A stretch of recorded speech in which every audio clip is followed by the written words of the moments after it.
أعوذ بالله السميع العليم من الشيطان الرجيم بسم الله الرحمن الرحيم والصلاة والسلام على رسول الله محمد بن عبد الله وعلى آله وأصحابه وسلم تسليما كثيرا والحمد لله رب العالمين.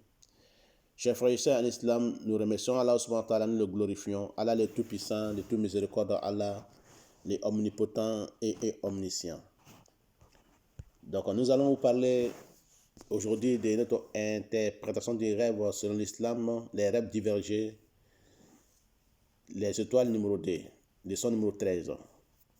Qu'Allah fasse que ce soit bonheur pour moi et pour vous. Nous demandons à Allah subhanahu wa ta'ala sa protection, salut, paix sur le prophète Mohammed, ainsi que sa famille et ses nobles disciples et tous ceux qui vont le suivre jusqu'au jour de la résurrection. Celui qui a créé, celui qui doit être adoré, c'est Allah. Celui qui doit faire la loi, c'est Allah. C'est vers lui que nous allons nous retourner, c'est Allah.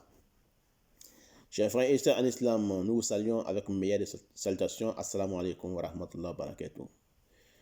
Donc, celui qui voit les étoiles dans sa maison rassemblées avec une lumière éclatante, ça veut dire que la baraka va être apparue dans sa maison. Il va avoir la baraka dans la maison, dans cette maison-là. Ou bien il va avoir une joie dans cette maison. Donc, celui qui voit aussi les étoiles rassemblées avec la lumière dans sa maison aussi, ça peut parler d'une fête. Ou ça peut parler aussi de l'élargissement de sa subsistance, sa chance. Et en condition que la lumière soit avec les étoiles.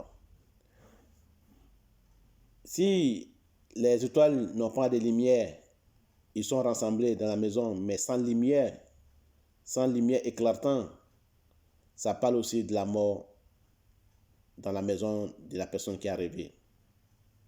Ça peut parler aussi des funérailles dans la maison de la personne qui est arrivée. Quand tu vois les étoiles rassemblées sans lumière, sans avec la lumière. Donc ça parle de cela. Qu'Allah fasse que ce soit bonheur pour moi et pour vous. Donc voilà, chers frères et sœurs en islam, quand on voit les étoiles rassemblées dans la maison avec la lumière, c'est la baraka, c'est la joie, c'est la fête. Ça peut parler aussi de l'élargissement de subsistance, de la chance.